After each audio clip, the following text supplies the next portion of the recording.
Hello friends, learn astrology with Anil Kaushal में आपका स्वागत है।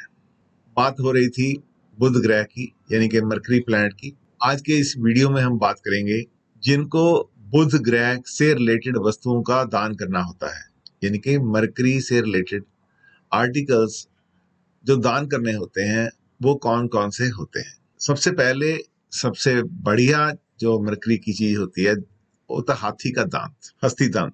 उसके बाद आप हरे वस्त्र भी दान कर सकते हैं, हरा फूल भी दान कर सकते हैं, मूंग की दाल का दान किया जा सकता है। मूंग की साबुत दाल भी हरी होती है, उसका दान भी किया जा सकता है। कपूर का दान बहुत ही महत्वपूर्ण रहता है। तारपीन का तेल का दान भी आप कर सकते हैं। और ये कब करना होता है? बुधवार को सबसे पहला सूर्य निकलने के बाद सबसे पहले 2 जो घंटे का हो रहा होता है वो बुध का होता है। सबसे बढ़िया समय है कि बुधवार के दिन सूर्य निकलने से 2 घंटे के बीच बीच में इन वस्तुओं में से किसी का भी आप दान करो तो बुध ग्रह प्रसन्न होते हैं और आपकी हर मनोकामना पूरी करते हैं। यदि आपको क्या क्या करना होता है, कब क्या करना होता है, यदि कोई ग्रह आपको तंग कर रहा है, बुध ग्रह आपको तंग कर रहा है, तो उसका जो भी ये ऊपर दी गई वस्तुएं हैं इनमें से कोई भी वस्तु जल प्रवाह करनी चाहिए। यदि बुध ग्रह की दशा या अंतरदशा चल रही है और आपकी जन्म पत्री में बुध ग्रह अच्छा है और आपका मन करता है कि इसका जितना फल है अच्छे से अच्छा फल मैं भोग सकूं, उसके लिए जरूरी है कि बुध ग्रह से संबंधित चीजें मंदिर में दान की जाएं। मंदिर दूसरा घर होता है, वहां पे बुध जो है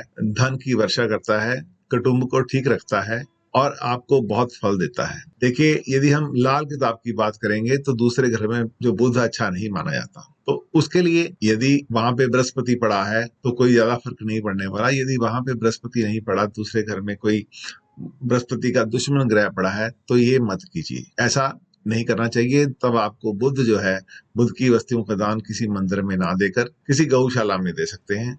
तो वहां पे दिया हुआ दान बुध के पास पहुंचता है और बुध आपकी मनोकामना पूरी करते हैं। बुध से रिलेटेड जब भी दशा या अंतरदशा हो तो इस तरह का दान यथाशक्ति करना चाहिए। इसमें कोई बंधन नहीं होता कि कितना करना है, आपकी जितनी शक्ति है उसके हिसाब से ही आप दान पुण्य करें। ऐसा नहीं कि दान पुण्य बहुत ज्यादा कर दिया और फाइनेंशियली आप टाइट हो गए। इस बात का हमेशा ध्यान रखना चाहिए कि एक सिंबॉलिक चीजें होती हैं। ना तो बुध ग्रह आपके धन का भूखा है, ना उसके पास इस तरह का कोई अभाव है कि आपका पैसा उसको चाहिए। यथाशक्ति दान जो है वो सबसे बढ़िया रहता है, लेकिन श्रद्धा बहुत जरूरी है। जो भी काम करें पूरी श्रद्धा से करें, मन से करें, तब उसका फल जरूर प्राप्त होता है। आशा करता हूं मेरी ये बात आपको अच्छी लगी होगी, समझ भी आई गई होगी। यदि अच्छी लगी तो कृपया लाइक कीजिए, शेयर कीजिए और सब्सक्राइब कीजिए। Thank you very much.